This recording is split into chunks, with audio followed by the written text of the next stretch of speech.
The air in our childhood home was always thick with unspoken comparisons, a subtle, constant current that pulled me down while lifting my older brother, Rohan, onto a pedestal. He was the golden child, the one destined for greatness, the one whose every pronouncement was treated as gospel. I, Aisha, was simply me, the quiet one, the one with her head in fashion magazines and sketchbooks, dreaming of fabrics and designs, while Rohan talked stocks, investments, and the real world. From a young age, Rohan cultivated an air of superiority, a casual dismissal of anything that didn't fit into his narrow definition of success. My passion for fashion, for the intricate dance of textiles and colors, was a frequent target. "What are you going to do, Aisha? Sew hems for a living?" he'd sneer, a cruel smirk playing on his lips, while our parents chuckled, perhaps thinking it was playful sibling banter. But it wasn't. It was 1,000 tiny cuts, each one chipping away at my confidence, leaving me feeling small and insignificant. I remember one particular evening. I must have been 12. I had spent hours meticulously designing an outfit for a school project, a vibrant dress inspired by traditional patterns. I showed it to Rohan, my heart thumping with a mixture of pride and apprehension. He glanced at it, barely for a second, then scoffed. "Looks like something you'd find at a flea market, Aisha. Utter rubbish. Stick to your books. You'll never make it in anything creative." The words stung more than any physical blow. I crumpled the drawing, the vibrant colors blurring through my tears, and for a long time, I believed him. Despite the constant barrage, a stubborn ember of defiance flickered within me. I devoured books on fashion history, pored over design principles, and taught myself to sew on my grandmother's ancient machine. Each stitch was an act of rebellion, each completed garment a silent testament to my resolve. I learned early that if I wanted to achieve anything, I'd have to do it for myself, by myself. Years passed and our paths diverged. Rohan went into finance, just as everyone expected, quickly climbing the corporate ladder. He married Mira, a woman whose snobbery matched his own, and together they formed a formidable duo of condescension. I, on the other hand, pursued my passion, quietly building a small online custom tailoring business while working a soul-crushing retail job to pay the bills. My dreams were still vivid, but the path to them was arduous, paved with long nights and meager earnings. Then came the auction. It was a charity event, a grand affair held in a historic ballroom, a place usually frequented by the city's elite. I had managed to secure a ticket through a friend, hoping to network and perhaps find inspiration. More importantly, there was a specific item I had my eye on, a vintage silk scarf, a rare piece from a legendary designer, known for its intricate hand embroidery. It wasn't just a scarf, it was a fragment of history, a whisper of artistry that resonated deeply with my own aspirations. I had saved diligently, determined to own a piece of that legacy. As I stood there, admiring the display, a familiar, grating laugh cut through the elegant chatter. Rohan. He was there with Mira, resplendent in designer clothes, their presence radiating an aura of self-importance. My stomach clenched. I had hoped to avoid them. Mira, ever the hawk, spotted me first. Her eyes narrowed, a smirk playing on her lips, before she nudged Rohan. He turned, and his eyes, cold and assessing, swept over me, lingering on my modest dress. "Well, well, if it isn't little Aisha," Rohan boomed, his voice carrying just a little too loudly. "What are you doing here? Looking for discounts on used goods?" A few heads turned, my face flushed with embarrassment. I tried to offer a polite, distant smile, hoping to defuse the situation. "Just admiring the collection, Rohan," I replied, trying to keep my voice steady. He walked closer, Mira trailing behind him like a perfectly accessorized shadow. "Admiring? Don't tell me you're actually thinking of bidding on something." He picked up the very scarf I coveted, holding it up with a theatrical flourish, as if it were a dirty rag. This old thing? Really, Aisha? Still playing dress-up? You'll be lucky to afford the cleaning bill, let alone the starting bid. Leave the real investments to the adults, dear sister. This isn't your kind of playground. His words, laced with venom and dripping with disdain, were a public humiliation. He knew how much I loved fashion, how much this particular piece meant to me, and he used it as a weapon. Mira chimed in, her voice syrupy sweet, but equally sharp. Honestly, Rohan, she should focus on something more practical, perhaps a nice administrative assistant role.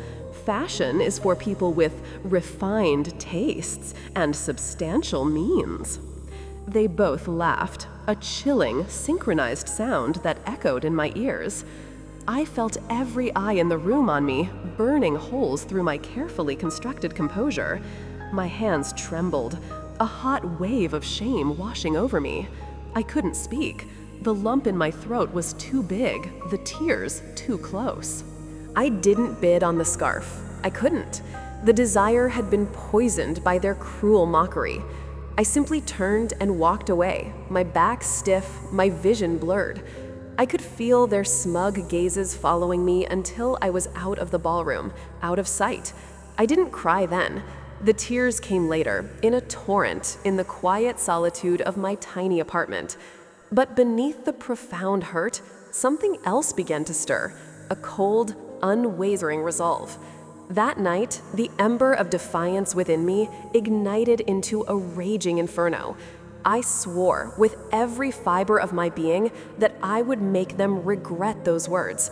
Not just Rohan and Mira, but anyone who had ever dismissed me. I would prove them wrong, not with words, but with an empire. I stopped sleeping, or rather, I slept only when exhaustion claimed me, for a few hours at a time, before I was back at my sewing machine, back at my laptop, back in my books. I worked my retail job by day, absorbing everything about customer psychology, inventory management, and visual merchandising. By night, I designed, sewed, researched, and built my online brand from the ground up. I called it Aethel, an old word meaning noble lineage. It was a promise to myself. I would forge my own nobility, one stitch, one sale, one sleepless night at a time. The journey was brutal.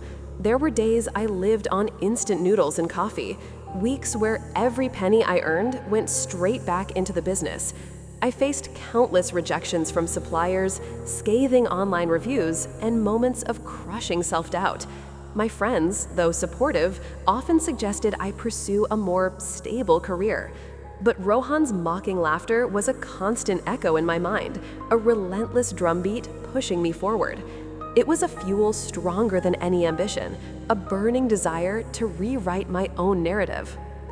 I started by specializing in ethical, sustainable fashion, a niche that was growing. I repurposed vintage fabrics, created unique, limited edition pieces, and focused on quality craftsmanship over mass production. My designs were bold yet elegant, infused with a timeless quality that resonated with a growing clientele. I poured my heart and soul into every piece, meticulously overseeing every detail. My first physical store was a tiny rented space, barely larger than a closet, but it was mine. I painted the walls myself, built the display shelves from reclaimed wood, and personally greeted every customer. Word of mouth spread. Social media became my unexpected ally. A fashion blogger discovered Aethel, raving about its unique aesthetic and ethical practices. Suddenly, orders flooded in. I hired my first employees, a small, dedicated team who believed in my vision as much as I did. We worked tirelessly, fueled by passion and shared dreams. Aethel grew from a small online boutique to a local sensation, then to a national brand with multiple flagship stores. I learned to navigate the cutthroat world of business, to negotiate with steely resolve, to make difficult decisions with a clear head. The quiet girl who was mocked at an auction was now a CEO, a visionary, a force to be reckoned with. My net worth grew, not just in numbers, but in the quiet confidence that hummed beneath my skin. During these years, I occasionally heard whispers about Rohan. His career was still thriving, but his investments were growing increasingly aggressive, chasing fleeting trends. Mira continued to work as a senior buyer for Elegance Emporium, a once prestigious fashion chain that was slowly but surely losing its luster. The brand, a dusty relic of a bygone era, was struggling to adapt to the changing retail landscape. Fast fashion behemoths and agile online retailers were eating into its market share, leaving it floundering. One day, my financial advisor presented me with an opportunity. "Aisha," she said, her voice hushed with excitement, "Elegance Emporium is ripe for a takeover. Their stock is plummeting, their leadership is resistant to change, and their assets are undervalued. It's a gold mine for someone with the vision to revitalize it." My heart skipped a beat. Elegance Emporium, the very chain Mira worked for, the one Rohan occasionally mentioned with an air of proprietary pride, hinting at minor family investments or long-standing relationships. The irony was exquisite. The decision was swift and cold. This wasn't just a business opportunity, it was destiny. I spent months meticulously planning the acquisition. My team worked in complete secrecy, understanding the sensitive nature of the target. We analyzed their financials, their supply chains, their customer base, dissecting every weakness and identifying every potential for growth. I personally oversaw the negotiations, my voice calm and unwavering, my resolve absolute. The board of Elegance Emporium, desperate to save their crumbling empire, eventually capitulated. The deal was signed, sealed, and announced to the press. Ethel, my company, had officially acquired Elegance Emporium. The news sent shockwaves through the industry. A young, innovative brand known for ethical fashion taking over a traditional, struggling giant. The headlines screamed about a paradigm shift. For me, it was more than just a business move. It was the culmination of a decade of relentless effort, a silent promise finally fulfilled. I decided to call a mandatory all-staff meeting at Elegance Emporium's corporate headquarters. The grand auditorium was packed, a sea of anxious faces.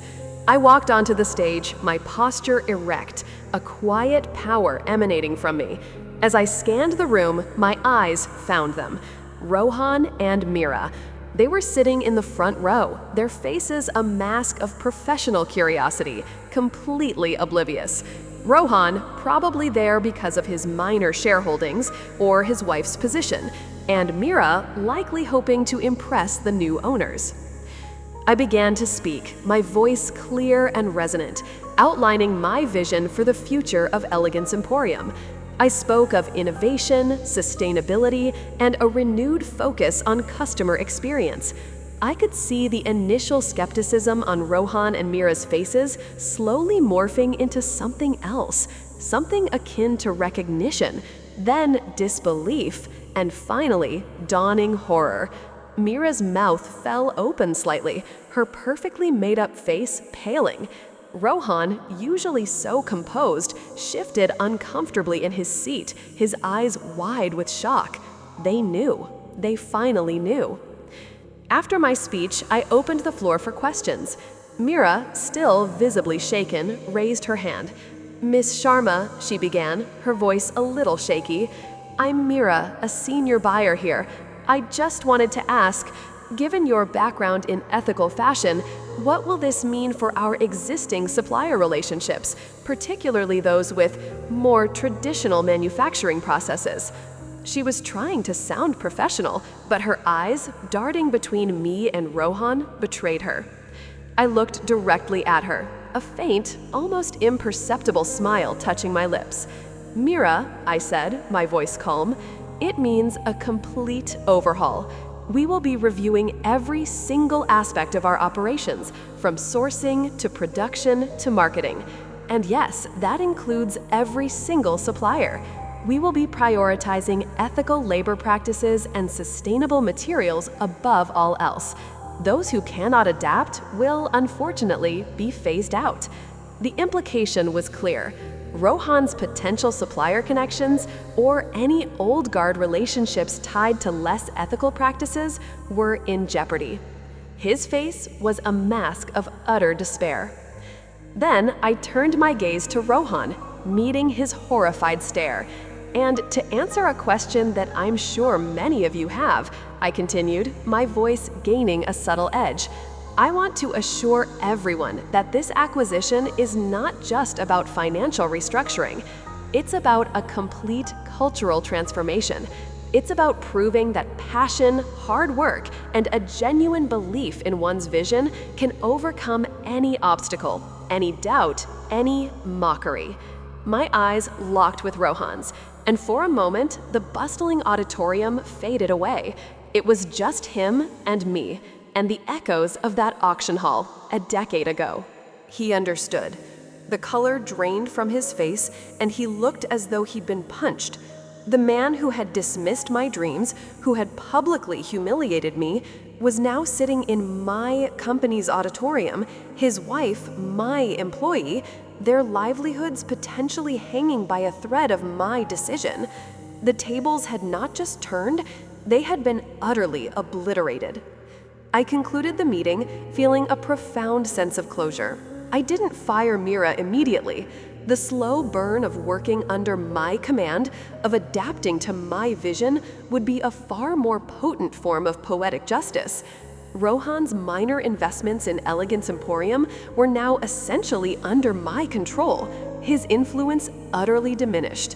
His world, which he had so carefully built on a foundation of superiority and disdain, was now inextricably linked to mine, a world where I was the undisputed architect. Walking out of that auditorium, I felt a complex mix of emotions. There was satisfaction, yes, a deep, resonant hum of triumph, but there was also a quiet realization.